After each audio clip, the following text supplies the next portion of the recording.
बीजक में कहरा प्रकरण है। प्रथम कहरा जिसमें सहज ध्यान रहो गुरु के वचन समाई हो। बहुत लंबा पद है।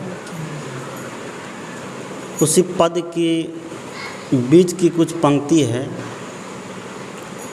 जिसमें सदगुरु कहते हैं कि तरके घाम ऊपर के भुमरी छाह कतहु नहीं पायहु हो।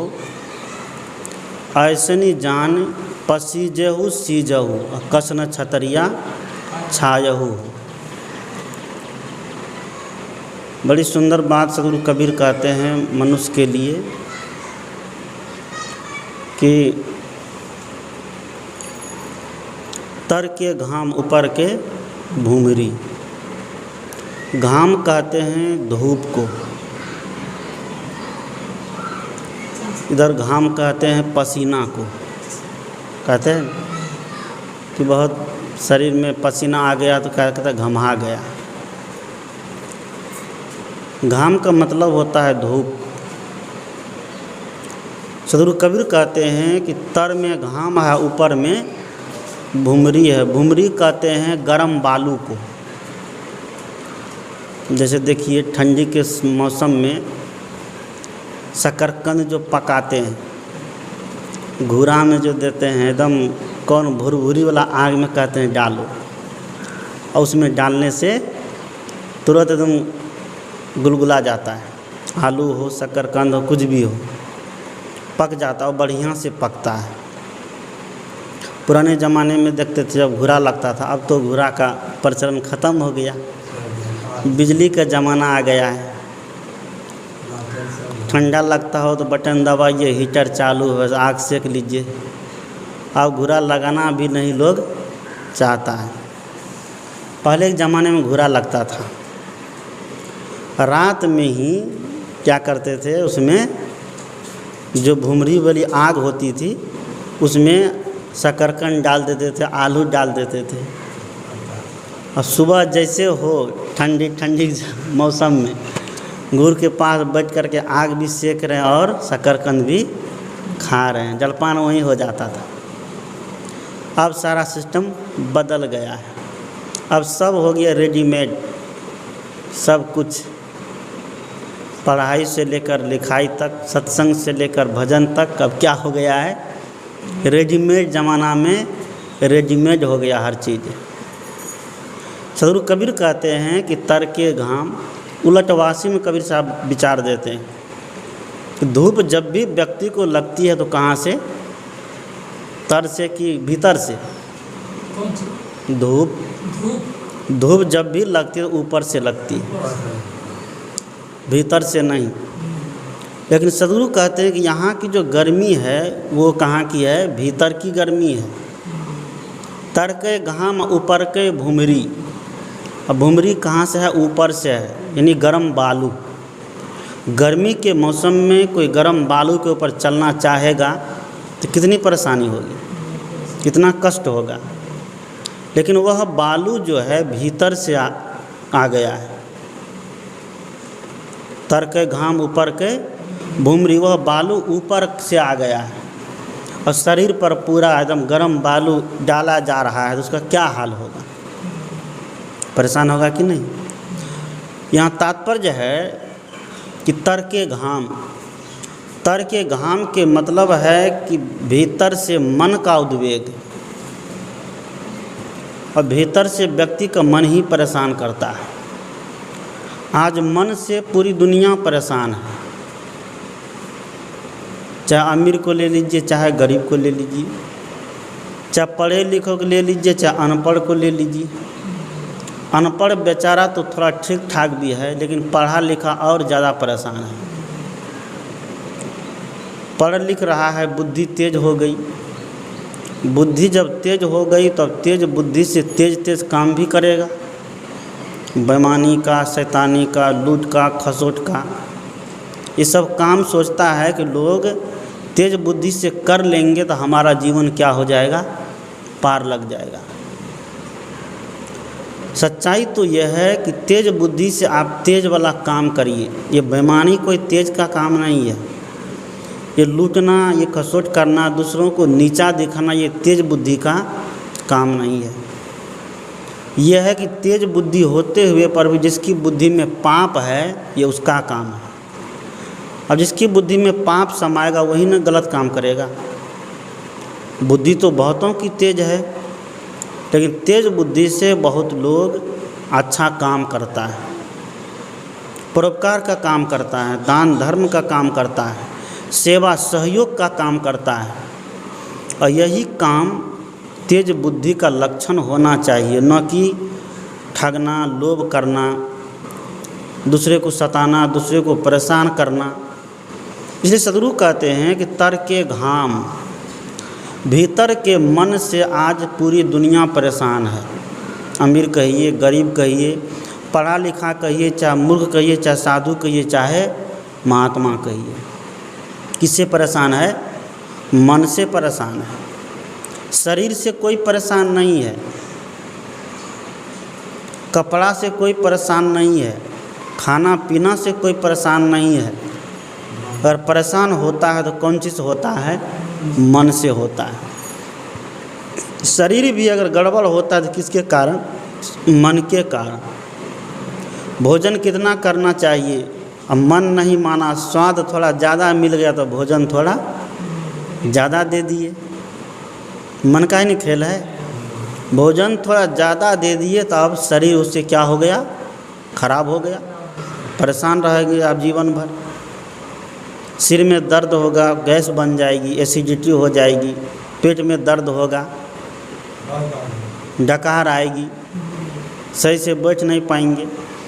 इसलिए संत लोग कहते हैं कि भोजन क्या है? भोजन एक औषधि है, दवाई है। भोजन को जो लोग दवाई समझ के करते हैं वह लोग जीवन भर स्वस्थ रहेगा, कभी बीमार पड़ने वाला नहीं है। इसलिए वो सुनते हैं ना कि खाइए मन भर, छोड़िए न कन भर, और स्वस्थ रहिए जीवन भर। मन भर खाइए लेकिन छूटना कन भर नहीं चाहिए। और कन भर अगर थाली में नहीं छूटा तो समझिए कि जीवन भर स्वस्थ रहेंगे।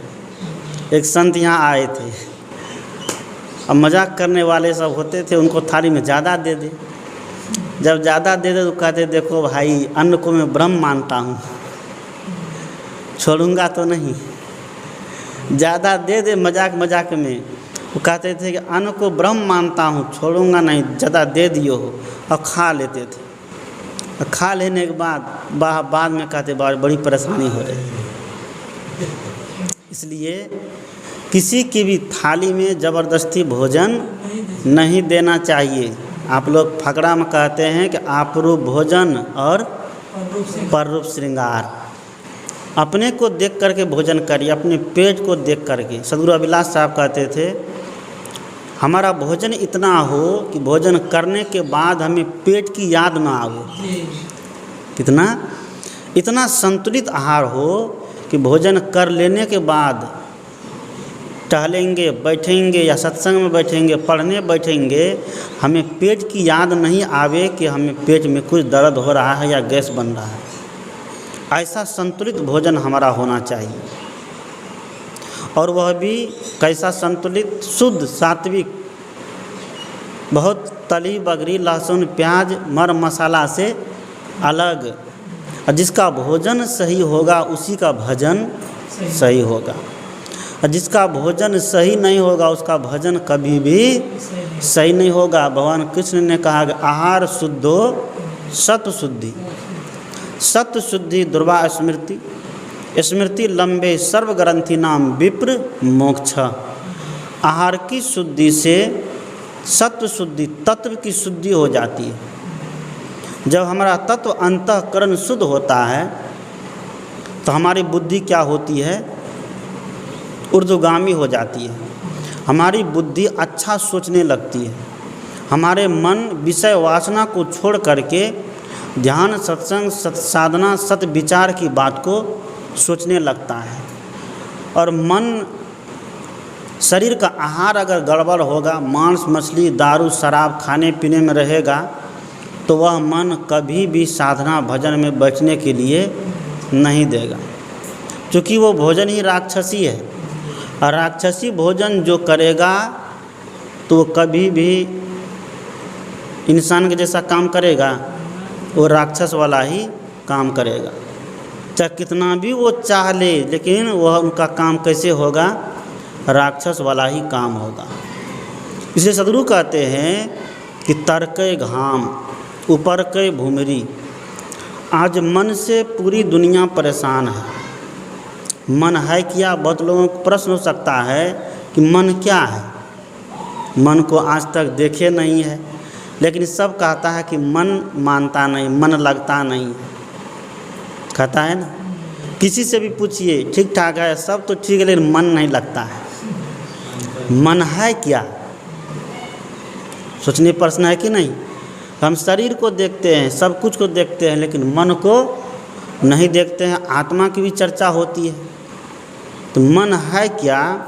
हम जो वर्तमान में मनुष्य शरीर में देखते हैं, सुनते हैं, भोगते हैं, चखते हैं, रस लेते हैं, उसी का जो संस्कार इकट्ठा होता है, उसी को क्या कहते हैं? मन कहते हैं। जैसे देखिए, हम लोग अमेरिका नहीं गए हैं। आप गए हैं अमेरिका? आप अमेरिका नहीं गए, और कोई व्यक्ति अमेरिका गया, वहाँ से आया तो आपके सामने अमेरिका का दृश्य का बढ़िया से एकदम वर्णन कर दिया, खूब बढ़िया से आपके सामने बोल दिया कि अमेरिका में ये है, वो है, ऐसा है, वैसा है। या नहीं तो वीडियो कॉल के माध्यम से, मोबाइल के माध्यम से आपको दिखा दिया वहाँ के दृश्य को। अब वहाँ के दृश्य को हम देख लिए हैं, देखे हैं ना। वहाँ के दृश्य के जो देखे हैं, भूल तो नहीं जाएंगे? क्या भूलेंगे? नहीं भूल सकते हैं। उस दृश्य का फोटो खींच लिया अंतःकरण में वह दृश्य का फोटो संग्रहित है, जमा है, इकट्ठा है। अब समय से कभी भी जब उस दृश्य को कोई याद दिलाएगा तो फटाक हमारा रील घूम जाएगा, वो क्या क्या सब देखे थे। जल्दी नहीं, बहुत मेहनत नहीं करना पड़ेगा, तुरंत वहाँ के सारे दृश्य कहाँ आ जाएंगे? सामने आ जाएंगे। किसके द्वारा हुआ? मन के द्वारा होगा। मन अगर नहीं रहेगा तो आदमी दुनिया में कोई भी काम नहीं कर सकता है।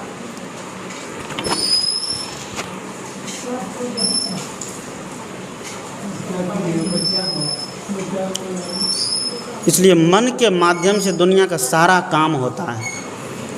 मन के माध्यम से व्यक्ति पाप करता है, और मन के ही माध्यम से व्यक्ति पुण्य भी करता है। इसलिए सदगुरु कहते हैं कि मन से हम परेशान न हो, उसके लिए हमें करना क्या है?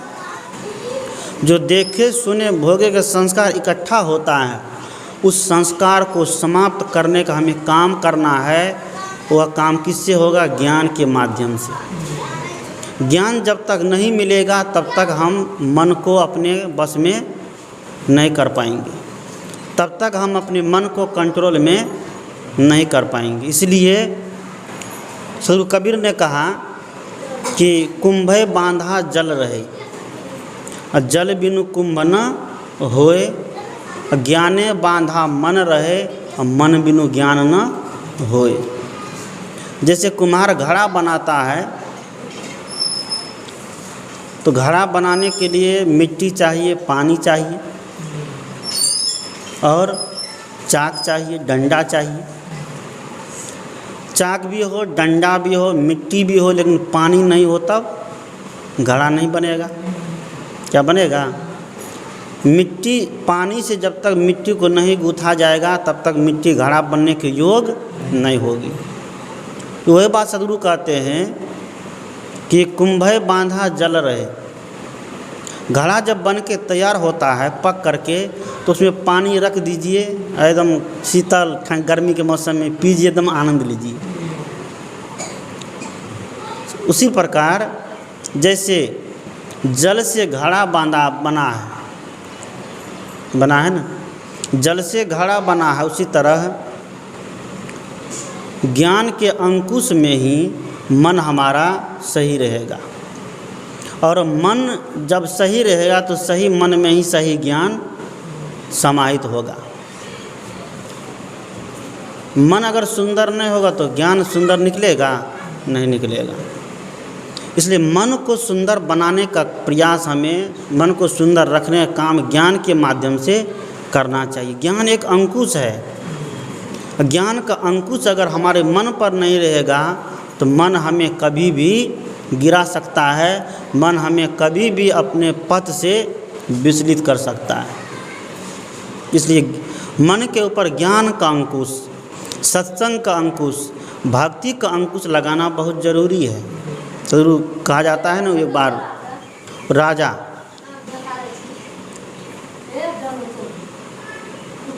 एक राजा संकल्प लिया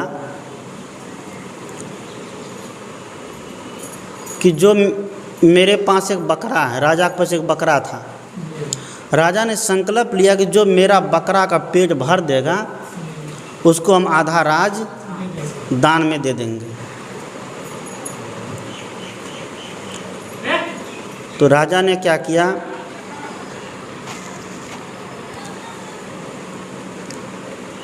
बकरा ला करके सभागार में बांध दिया, पूरा राज में एकदम ढोल पीट दिया।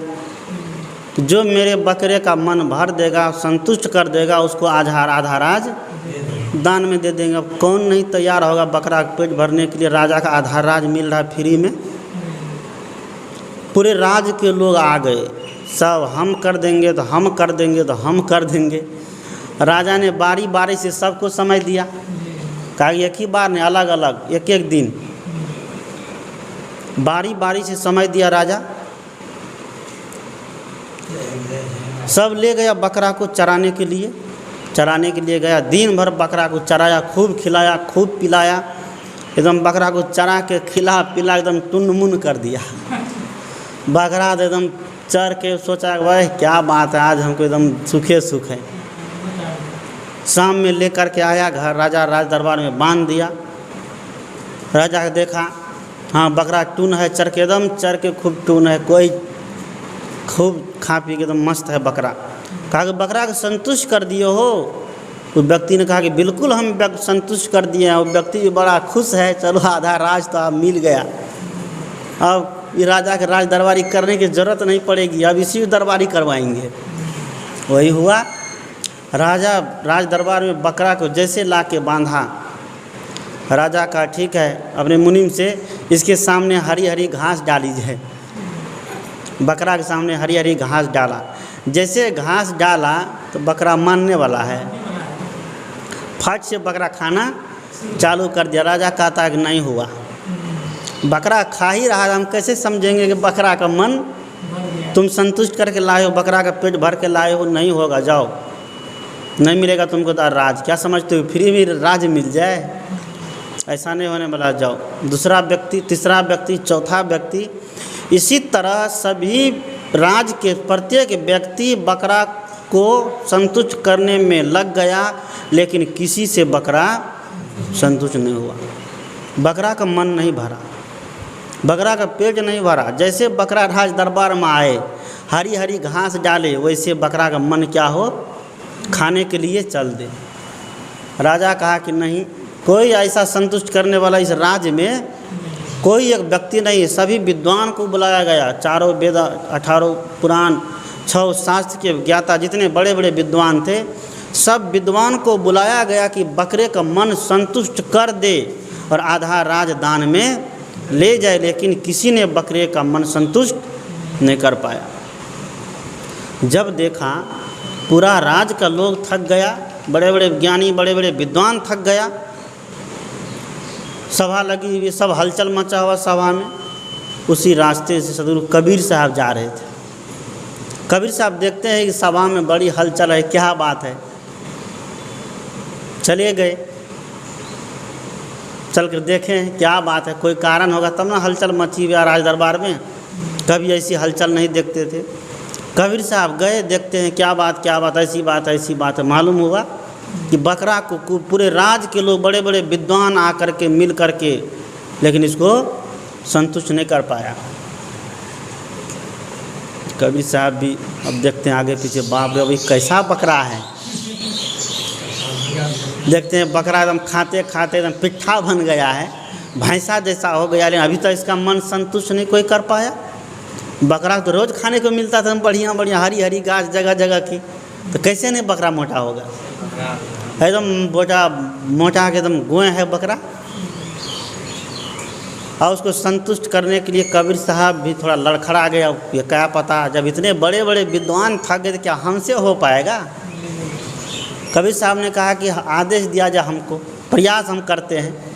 कहा जाता है करत करत अभ्यास के जलमती होत, सुजान रसरी आवत जात के सिल पर परत रिसान। अगर प्रयास किया जाए तो कोई भी काम दुनिया में असंभव नहीं है, सब काम संभव हो जाएगा। प्रयास तो हम करें, प्रयास हम करना छोड़ देते हैं, इसलिए संभव काम भी क्या लगता है, असंभव लगने लगता है। कबीर साहब बकरा को लेकर के गया, कहा कि शाम में हम बकरा लेकर लौटेंगे, हमको दे दिया जाए और संतुष्ट करके लौटेंगे। हम वचन दे के जाते हैं, अभी हम महात्मा हैं, हम कोई बहुत बड़े ज्ञानी नहीं है, बहुत बड़े शास्त्रों के ज्ञाता नहीं है, बहुत बड़े हम पंडित भी नहीं है, बहुत बड़े विद्वान भी हम नहीं है, लेकिन बकरे को हम संतुष्ट करके जरूर लाएंगे, ये हम वचन देकर जाते हैं। राजा से सत करवा लिए कि दान दो दोगे कि नहीं दोगे, तुम भी बताओ। कहा बिल्कुल दे देंगे। भाई सभा में राजा से सत करवा लिया कि बिल्कुल देंगे राजदान में। चल दिया, बकरा को लेकर गया, हरी हरी घास में बकरा को दे दिया। बकरा जैसे घास खाने के लिए चालू हो, कबीर साहब छड़ी रखते थे हाथ में, बकरा को एक छड़ी दे ऊपर से। जैसे बकरा घास चरने के लिए तैयार हो वैसे फट से छड़ी दे दे। बकरा जैसे 10-20 छड़ी बकरा खाया, बकरा सोचता है कि अरे बाप रे बाप, ये लगता है कि इतना दिन खाया है, सब खाया आज ही निकल जाएगा। बकरा क्या क्या घास खाना छोड़ दिया। थोड़ी देर के बाद देखे कि महात्मा जी अब छुप गए हैं, फिर बकरा एकदम लब से मार दे। कबीर साहब उधर से फिर बकरा को एक छड़ी दे, फिर बकरा को डर हो जाएगा, हो बाप ये आज लगता है बचने वाले हम नहीं हैं। बकरा का तो सुबह से शाम तक एकदम गर्दनियाँ झड़ गया, उसका कनपट्टा का मैल साफ हो गया। बकरा अंतिम में घास खाना छोड़ दिया। और छड़ी जैसे देखे वैसे बकरा घास खाना बंद। शाम तक वही काम होते रहा। शाम में कबीर साहब बकरा को ला करके राजा के हवाले कर दिया और कह दिया कि ले जाओ, अगर बकरा घास खा जाए आज तो हम ये फकीरी का हम जीवन जो स्वीकार किए हैं, ये फकीरी के जीवन हम छोड़ देंगे। राजा ले गया बकरा को, एकदम बढ़िया बढ़िया घास दिया। कहा कि महात्मा है, बड़ा सद किया, देखते हैं कि बकरा संतुष्ट हुआ है कि नहीं हुआ है। बकरा को ले गया, एकदम हरी हरी घास दिया, बढ़िया बढ़िया। जैसे बकरा को दिया घास, कबीर साहब इधर छड़ी दिखा रहे, बकरा उधर नीचे से देख रहा है ऐसे चोर की भांति। कहीं महात्मा तो नहीं है, छड़ी लेकर के देख लिया, छड़ी ले खड़े है, कहा नहीं खाएंगे। कहीं खा लिए तो फिर छड़ी पड़ जाएगी। जैसे बकरा खाने के लिए तैयार हो वैसे छड़ी देखे, जैसे देखे घास खाना बंद, घास मुंह में नहीं ले। राजा ने बहुत प्रयास किया घास खिलाने के लिए, किसी तरह हमारा राज तो बच जाए, हम सत करवा लिए, लेकिन किसी तरह हम राज को बचा लें। अगर ये महात्मा, ये फकीर ये हमारा आधा राज ले लेगा तो हमारे राज का सारा विद्वान बेकार हो जाएगा, इस सब की नाक कटाई हो जाएगी। होगी कि नहीं होगी? उतने बड़े बड़े उद्धट विद्वान के सामने एक फकीर कोई बकरा को संतुष्ट करके और सारा राज लेकर चला जाए, आधा राज लेकर चला जाए, तो सबकी तोहनी होगी कि नहीं होगी? सब परेशान है। एक फकीर होकर के राज, आधा राज ले लिया। राजा बहुत प्रयास किया कि बकरा को किसी तरह खिला दें, लेकिन बकरा खाने को तैयार नहीं हुआ। अंतिम में राजा हार गया और कहा कि गुरुजी, आप मेरा आधा राज आपको आज दे दिया गया, आप जीते हैं, ये हम दे नहीं रहे आपको, आज ये राज को आप जीते हैं। कबीर साहब ने कहा कि ये जीता हुआ राज मुझे नहीं चाहिए। जो अपने मन को नहीं संभाल पाया, जो अपने जीवन को नहीं संवार पाया, वो कभी विद्वान नहीं हो सकता है। चाहे वो 4 वेद 6 7 18 पुराणों की ज्ञाता क्यों न हो जाए, दुनिया के जितने 14 विद्या है 14 विद्याओं में वो निपुण क्यों न हो जाए, लेकिन जिस व्यक्ति का जीवन अपवित्र रह गया, जिस व्यक्ति का मन असंतुष्ट रह गया, जो व्यक्ति अपने जीवन को नहीं संवार पाया, जो व्यक्ति अपने मन को नहीं संवार पाया, समझिए कि उनकी सारी विद्वता क्या है, बेकार है। ये सदगुरु कहते, संत कहते हैं कि ज्ञान ही हमें दुनिया से उबार सकता है, ज्ञान ही हमारे मन को, हमारे जीवन को पवित्र कर सकता है। भगवान कृष्ण ने गीता में कहा है कि न ही ज्ञानेन सदृशम पवित्र मिह विद्यते, कि ज्ञान के जैसा पवित्र करने वाला दुनिया में और कुछ भी नहीं है। मिट्टी, पानी है, साबुन है, इससे आप शरीर को साफ कर लीजिए, कपड़े को साफ कर लीजिए, घर आंगन को साफ कर लीजिए झाड़ू से, लेकिन जब जीवन को साफ करने की बात आएगी, मन को साफ करने की बात आएगी, पवित्र करने की बात आएगी, तब वहाँ पर ज्ञान ही मन को पवित्र कर सकता है, जीवन को पवित्र कर सकता है। इसलिए सदगुरु कहते हैं कि तर्के घाम, सदगुरु कबीर साहब के बीजक का पद क्या है, तर्के मतलब भीतर से मन का उद्वेग, मन से व्यक्ति परेशान है, मन की वासना से, मन के ऐसना से, मन की तृष्णा से, मन की इच्छा से हर समय व्यक्ति असंतुष्ट रहता है। इसलिए मन को सुधारने के लिए, मन को संवारने के लिए सदगुरु कहते हैं ज्ञान का प्रयोग करिए। जैसे सदगुरु कबीर ने छड़ी का प्रयोग करके बकरा को बस में कर लिया, उसी तरह ये ज्ञान रूपी छड़ी का प्रयोग करके ये मन रूपी बकरा को अपने बस में कर लीजिए। ये मन रूपी बकरा हरी हरी घास खाने के लिए दौड़ता है, कितना भी इनके पास हो तब भी ये दुनिया का प्राणी पदार्थों में मन क्या होता है, भाग जाता है। सुंदरदास जी महाराज ने कहा, निर्धनिक कछु धन चाहे निर्धन चाहे विशेष, विशेषहु विशेष चाहे होवन चाहे नरेश, नरेश चाहे इंद्र पद, इंद्र चाहे रणजीत, असुर चाहे सुरपति, बनन यह तृष्णा की रेत। मन की ऐसी तृष्णा है, मन की ऐसी इच्छा है। इच्छा कौन सी? गलत इच्छा।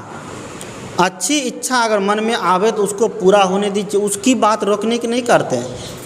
लेकिन मन में गलत इच्छा आवे, पाप की इच्छा आ जाए, किसी को परेशान करने की इच्छा हो जाए, किसी को नीचा दिखाने की इच्छा हो जाए, कोई अधर्म करने की इच्छा हो जाए, तो सदगुरु कहते हैं कि उसको तनिक संतुष्ट करिए, मारिए। लेकिन मन में सुंदर भावना आवे, धन कमाने की भावना आवे तो कमाना चाहिए, विद्या पढ़ने की इच्छा आवे तो पढ़ना चाहिए। और किसी बच्चे के मन में पढ़ने की इच्छा है, आगे बढ़ने की इच्छा है, किसी व्यक्ति को धन कमाने की इच्छा है, अगर धन कमाने की इच्छा मार देगा तो धन कमा पाएगा? नहीं कमा पाएगा। विद्या अध्ययन करने की, किसी को IAS अफसर बनने का मन हो और कहे कि नहीं, महात्मा जी कहे थे कि नहीं IAS अफसर नहीं बनना चाहिए, मन की इच्छा को मारना चाहिए, काम चलेगा? नहीं चलेगा। IAS अफसर बनने की इच्छा हो तो IAS अफसर बनना चाहिए, लेकिन IAS अफसर बन जाने के बाद घूस नहीं लेना चाहिए। ये क्या है? पाप की भावना है। किसी को वकील बनने का मन हो, वकील बनना चाहिए, लेकिन वकील बनने के बाद झूठा मूठा मुकदमा लेकर के नहीं चलाना चाहिए। किसी को डॉक्टर बनना है, डॉक्टर बनना चाहिए, डॉक्टर बनने की इच्छा मन में होनी चाहिए, लेकिन डॉक्टर बनने के बाद पेशेंट को परेशान करने की भावना मन में नहीं होना चाहिए। किसी को धन कमाने की इच्छा मन में हो गई, धन कमाइए, लेकिन उसी धन से दूसरे के जान की हानि मत पहुंचाइए। इससे क्या होगा? अगर उस धन से दूसरे की जान की हानि पहुंचाते हैं, उस धन से अगर हम उस धन को विध्वंस के काम में लगाते हैं, तो समझिए वो धन हमें कभी भी स्थिर रहने नहीं देगा। इसलिए सदगुरु कबीर कहते हैं कि तर के घाम ऊपर के भूमरी, ये भीतर से मन परेशान रहता है, मन परेशान करता है। क्यों? कि मन में हम बुरी भावना रखते हैं और गलत भावना रखते हैं। इसलिए भगवान बुद्ध ने कहा मनोपुगम्मा धम्मा मनोमया मनसाचे पदुत्थेन भासोति व करोति व तत्वनम दुख चक्कम वह तो पदम। जो व्यक्ति अपने मन में गलत भावना रख करके कर्म करता है उसके पीछे दुख वैसे पीछा करता है जैसे बैल गाड़ी में बैल को जब जोड़ते हैं तो पीछे से चक्का क्या करता है, बैल के पैर को छाल देता है। जब पैर को छालता है तो खून बहने लगता है, बैल को के पैर में घाव हो जाता है। जब घाव होता है तो बैल दुख पाता है, पता है कि नहीं? क्यों? गलत भावना के नाते बैल गाड़ी का पैर चक्का उसके पैर को छाल दिया। सदगुरु का तो उसी तरह जो व्यक्ति अपने मन में गलत भावना रख करके, बैर भावना रख करके, काम का भावना रख करके, क्रोध का और द्वेष का भावना रख करके कर्म करता है और दुनिया में जीता है, उस व्यक्ति को दुख वैसे पीछा करता है जैसे बैल के पीछे चक्का उनके पैर को छालता है। भगवान बुद्ध ने और भी कहा कि मनोपुगम्मा धम्मा मनोमया मनसाचे पदुत्थेन भासोति व करोति व तत्वनम सुख छाया व अनपायनी। कैसे? जो व्यक्ति अपने मन में सुंदर भाव रख करके, अपने मन में पड़ोसी के लिए भी आदर का भाव रख करके, अपने मन में साथी के लिए भी कल्याण का भाव रख करके, अपने मन में समाज के लिए भी प्रेम का भाव रख करके जीता है, कर्म करता है, वह उस व्यक्ति के पीछे दुख सुख वैसे लगता है जैसे व्यक्ति जब चलता है तो उनके पीछे छाया चलती है ना। हम जब चलते हैं तो छाया हमारा पीछा करती है, हम जहाँ भी जाएंगे छाया हमारे पीछा जाएगी। सुख वैसे उस व्यक्ति का पीछा करने लग जाता है। कबीर साहब ने कहा ना कि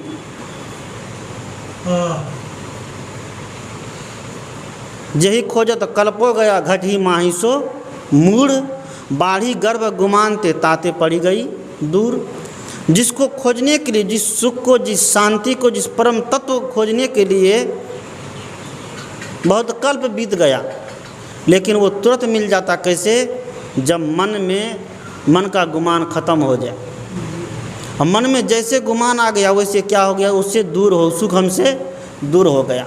जैसे मन में अहंकार आ गया, बुरी भावना है अहंकार, जैसे मन में अहंकार आ गया बुरी भावना, जैसे मन में द्वेष आ गया बुरी भावना, वैसे सुख हमसे क्या हो जाता है, दूर हो जाता है। इसलिए सदगुरु कहते हैं कि तर के घाम ऊपर के भूमरी छाह कतहु नहीं पायहु हो। छाया मतलब शांति। ऐसे व्यक्ति कहीं भी शांति नहीं पाता है। ऐसा नहीं जान पसीजऊ सीजऊ कचना छतरिया छाया हो। ऐसा जानते हुए पर कि हमें दुख मिल रहा है, ऐसा कर्म करेंगे जो कर्म करने से हमें दुख मिलेगा, सुख नहीं मिलेगा। ऐसी बात बोलेंगे जिस बात को बोलने से हमें अपशब्द सुनने को मिलेगा, लेकिन तब पर भी लोग वैसी बातें बोल देता है। ऐसी जगह बैठेंगे, ऐसे लोगों को संग करेंगे जो संग करने से व्यक्ति का संग क्या जीवन क्या हो जाएगा, गलत हो जाएगा। लेकिन व्यक्ति वैसे संग करके अपने जीवन को क्या कर लेता है, गलत कर लेता है। जानते हुए पर भी व्यक्ति गलत करता है तो उसका जीवन कभी भी सुखी होगा, कभी भी आनंदमय होगा नहीं हो सकता। इसलिए सदगुरु कहते हैं कि ऐसनी जान पसीजहु सीजहु कसन छतरिया छायाहु। वो कहते हैं ऐसा जानते हो लेकिन दुख में सीजते हो, पसीजते हो। खूब पेट भर के दुख पाता है दुनिया में लोग, लेकिन तब पर भी क्या कहते हैं, 100 जूता खाए तमाशा घूस कर देखे ना कि 100 जूता खाए तमाशा घूस कर देखे। यानी दुनिया में लोग दुख पाता है लेकिन तब पर भी दुनिया में मन को रमा के रखता है। मन को कभी भी आत्म साधना स्वाध्याय के लिए, आत्मचिंतन के लिए, ध्यान के लिए, भजन और भक्ति के लिए नहीं लगा पाता है। यही वजह है कि दुनिया में रहते रहते लोग व्यक्ति क्या पाता है, दुख पाता है। सदगुरु कहते हैं कसन छतरिया छायहू हो। वो छतरी कौन सी है? धूप जब लगती है और कांख के तर में छाता दबाए हैं, बारिश हो रही है, छाता दबाए तो बेवकील व्यक्ति काम होगा? नहीं होगा ना। छाता पास में है, बस क्या करिए, उसको खिला दीजिए, बस ऊपर रख दीजिए, बारिश आएगी, धूप आएगी, निकल जाएगी, आप सुरक्षित हो जाएंगे, आपकी रक्षा हो जाएगी। सदगुरु कहते हैं आज हम लोग ज्ञानी तो है, लेकिन ज्ञान का प्रयोग अपने जीवन में नहीं करते हैं। हम जानते हैं कि न्याय क्या है, अन्याय क्या है, पाप क्या है और पुण्य क्या है, लेकिन उस पर हम चलने का प्रयास नहीं करते हैं, उस ज्ञान को अपने जीवन में लागू नहीं करते हैं। इसलिए बहुत बड़े ज्ञानी होने से फ़ायदा नहीं है। आप थोड़ा जानिए लेकिन उसको ज़्यादा सानिए, उसको थोड़ा जानिए लेकिन ज़्यादा सानिए। ज़्यादा लोग कहते हैं कि पढ़ते हो कि गढ़ते हो, कि पढ़ा नहीं ये गढ़ा है, यानी कि पढ़ाई तो कम किया है लेकिन उस पढ़ाई को बार बार रिपीट किया है, बार बार उसको रिवाइज किया, इसलिए उसको वो याद हो गया है। इसलिए सदगुरु कहते हैं विद्वान वह व्यक्ति नहीं है जो बहुत जानता है, विद्वान वह भी व्यक्ति नहीं है जो बहुत ग्रंथ को याद कर लिया है, विद्वान वह भी व्यक्ति नहीं है जो बहुत साखी श्लोक को रच लिया है।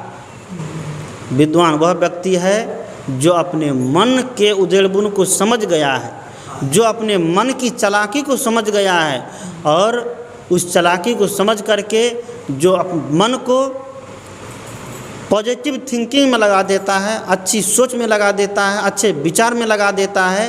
कहते हैं कि वो व्यक्ति दुनिया का सबसे बड़ा विद्वान है और उस व्यक्ति को कोई जीत नहीं पाएगा। सदगुरु कबीर उस राजा का राज भी लौटा दिया, कहा कि चाह गई चिंता मिटी मनवा बेपरवाह, जिनको कुछ नहीं चाहिए सोई साहन शाह। अरे तुम अपने को राजा मानते हो, ये दुनिया की संपत्ति लेकर के, ये दुनिया का ईटा पत्थर लेकर के महल बना दिए हो और कहते हो कि हम राजा हैं। राजा तो वह है जिसके मन में किसी प्रकार की चाहना नहीं है, जिनको कछु नहीं चाहिए, वो राजाओं का राजा शहंशाह बन जाता है। हम शहंशाह क्यों नहीं बने? तुम्हारा आधा राज लेकर के हम तुम्हारा नौकर दरबारी करें, हम ऐसा काम हमसे नहीं हो सकता है। ऐसा मन जिसका मजबूत होगा वही व्यक्ति अपने आप को संतुष्ट कर सकता है। तो सदगुरु कहते हैं अपने मन को सजाने के लिए, अपने मन को संवारने के लिए हमें ज्ञान की छड़ी हाथ में लेकर के चलना पड़ेगा। ज्ञान का जो व्यक्ति महत्व देगा उसी का मन क्या होगा? पवित्र होगा। भगवान कृष्ण कहते हैं कि न ही ज्ञानेन सदृशम पवित्र मिह विद्यते, ज्ञान के जैसा पवित्र करने वाला दुनिया में और कोई पदार्थ नहीं, और कोई तत्व नहीं है। बस बोलिए सद्गुरुदेव की जय।